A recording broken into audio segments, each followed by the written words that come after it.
పోలవరాన్ని జిల్లా కేంద్రంగా ఏర్పాటు చేయాలనే డిమాండ్ తో పోలవరం జిల్లా సాధన కమిటీ పిలుపునిచ్చిన బంద్ను ఈ రోజు పోలవరంలో సంపూర్ణంగా పాటిస్తున్నారు. వర్తక సంఘాలు, వ్యాపారస్తులు, కార్మికులు సహా అన్ని వర్గాల ప్రజలు ఈ బంద్కు స్వచ్ఛందంగా సహకరించి కార్యక్రమాన్ని విజయవంతం చేస్తున్నారు. ఈ సందర్భంగా జిల్లా సాధన కమిటీ నాయకులు మాట్లాడుతూ పోలవరం జిల్లా ఏర్పాటు చేసి జిల్లా కేంద్రాన్ని రంపచోడవరానికి కేటాయించడం అన్యాయమని ఆవేదన వ్యక్తం చేశారు. పోలవరం జిల్లాగా ప్రకటించినప్పుడు జిల్లాలో పోలవరం లేకపోవడం ప్రజల భావోద్వేగాలను దెబ్బతీస్తుందని పేర్కొన్నారు. పోలవరం జిల్లా కేంద్రంగా ప్రకటించాలనే డిమాండ్ను ప్రభుత్వం వెంటనే స్వీకరించకపోతే అవసరమైతే నిరాహార దీక్షలు చేపడతామని, పోలవరం జిల్లా కేంద్రం చేసే వరకు పోరాటం చేస్తూనే ఉంటామని హెచ్చరించారు. అందరూ సహకరించి జిల్లా గురించి అందరూ మనం ఏమీ లేదు, మనం చేయవలసింది ఏంటంటే ఇక్కడ ఈవేళ మేము ఆల్రెడీ ఏమన్నా అభ్యంతరాలు ఉంటే తెలియపరచమని 4 రోజులు టైం ఇచ్చారు.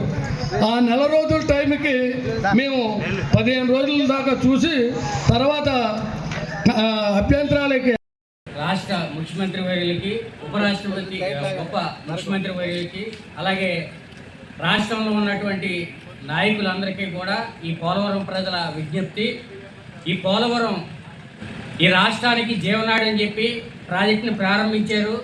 ప్రారంభించిన నాటి నుంచి కూడా ఈ పోలవరంలో ఉన్నటువంటి ఏ ఒక్క వర్గము కూడా ఈ ప్రాజెక్టుని వ్యతిరేకించలేదు. మీరు ఎన్ని రకాలుగా ఎన్ని పనులు చేసుకున్నా, ఇక్కడ ఎటువంటి అభివృద్ధి చేయకపోయినా ఏ ఒక్కరూ కూడా నేటి వరకు మాట్లాడలేదు. అయితే జిల్లాల పునర్విభజనలో భాగంగా పోలవరం జిల్లాగా చేస్తామని చెప్పి గతంలో చంద్రబాబు నాయుడు గారు కావచ్చు, పవన్ కళ్యాణ్ గారు కావచ్చు మాకు హామీ ఇచ్చారు. అయితే ఆ హామీ నిలబెట్టుకునేటువంటి అవకాశం నేడు వచ్చింది.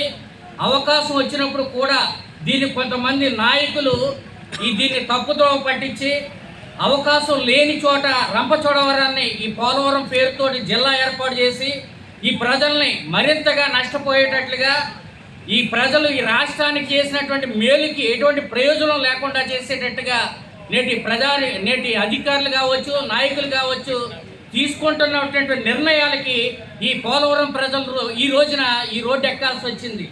ఈ రోడ్డు ఎక్కడమే కాదు, దీని విషయంలో సరైనటువంటి నిర్ణయం అధికారులు కావచ్చు, అధికారంలో ఉన్న నాయకులు కావచ్చు తీసుకోకపోతే రానున్నటువంటి రోజుల్లో మరింత ఉధృతంగా మేము దీని విషయంలో ధర్నాలు చేయాల్సి వస్తుంది.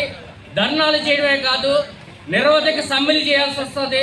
నిరవధిక సమ్మెలే కాదు, అవసరమైతే ఆమరణ నిరాహార దీక్షలైనా చేసి మా పోలవరానికి రావాల్సినటువంటి ప్రతిదీ కూడా మేము సాధించుకొని పోలవరానికి పూర్తిగా న్యాయం జరిగే వరకు కూడా అన్ని వర్గాలు కూడా మేము ఈ ఉద్యమానికి సహకరిస్తామని చెప్పి తెలియజేసుకుంటున్నాం. దానికి కేంద్రంగాను ఏర్పాటు చేస్తామని ఇచ్చిన హామీని మన ప్రజెంట్ సీఎం గారు నిలబెట్టుకుంటారని ఆశిస్తూ ఈ నిరాహార దీక్ష కార్యక్రమాలు, వ్యతిరేకంగా నినాదాలు చేసే కార్యక్రమాలు చేపట్టి ఈ బంద్ కార్యక్రమం నిర్వర్తించడం జరిగింది. ఇప్పుడు 2 సంవత్సరాలుగా ఈ కార్యక్రమం చేస్తూనే వస్తున్నాం. ఇంకా ముందుకు తీసుకెళ్తాం. ఈ జిల్లా సాధన కోసం జిల్లా కేంద్రంగాను, జిల్లా పేరు పోలవరంగాను ఉండేలాగా చేస్తానని హామీ ఇచ్చిన హామీ నిలబెట్టుకునే వరకు మా ప్రయత్నం చేస్తూనే ఉంటాం. కావున అందరూ కూడా దీన్ని సహకరించి ఇది జిల్లాగాను పోలవరం కేంద్రంగాను దానికి ఏర్పాటు చేయించవలసిందిగా అధికారులని, ప్రభుత్వాన్ని కోరుతున్నాం. ముఖ్యమంత్రి గారికి, ఉప ముఖ్యమంత్రి వారికి అందరికీ కూడా కోటి నమస్కారాలు పోలవరం ప్రజల తరపున తెలియజేసుకుంటూ మా ఆక్రందనను వినవలసిందిగా కోరుతా ఉన్నాం. ఈ రోజు పోలవరం పరిస్థితి ఏంటంటే అగమ్యమైన పరిస్థితి. వేలాది ఎకరాలను కోల్పోయాం, నిరాశ్రయం అయిపోయాం, వ్యాపారాలు లేవు, కూలీ లేదు, వ్యవసాయం చేసుకునే వాళ్ళకి భూమి లేదు.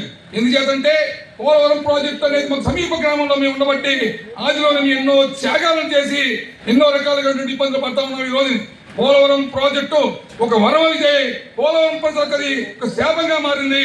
ఈ విషయాన్ని గుర్తించినటువంటి చంద్రబాబు నాయుడు గారు 2022లో పోలవరం వచ్చిన సందర్భంలో వారు మీ త్యాగాలను గుర్తించాం. మీ యొక్క పోలవరం ప్రాజెక్టు జిల్లా కేంద్రం యొక్క అవసరం గుర్తించాం. మేము ఖచ్చితంగా గవర్నమెంట్లోకి వచ్చిన వెంటనే, అధికారులకు వచ్చిన వెంటనే జిల్లా కేంద్రంగా చేసి పోలవరం అభివృద్ధి బాటలోకి తీసుకెళ్తామని చెప్పి ఇప్పుడు ముఖ్యమంత్రి గారు, ఉప ముఖ్యమంత్రి గారు పవన్ కళ్యాణ్ గారు కోయిలగూడ మీటింగ్లో కూడా పత్రికాముఖంగా, మీడియా ముఖంగా చెప్పిన మాటను నిలబెట్టుకోవాలని మేము అందరినీ కూడా శతకోటి నమస్కారాలు పోలవరం ప్రజల తరఫున తెలియజేసుకుంటూ కోరుతా ఉన్నాం. ఈ విధంగా మా యొక్క విజ్ఞప్తి వినకపోతే మీ ఈ దీక్షని ఆమాలని ఆర్డర్ చేయడానికి కూడా ఈ రోజు మీ యొక్క దిగం.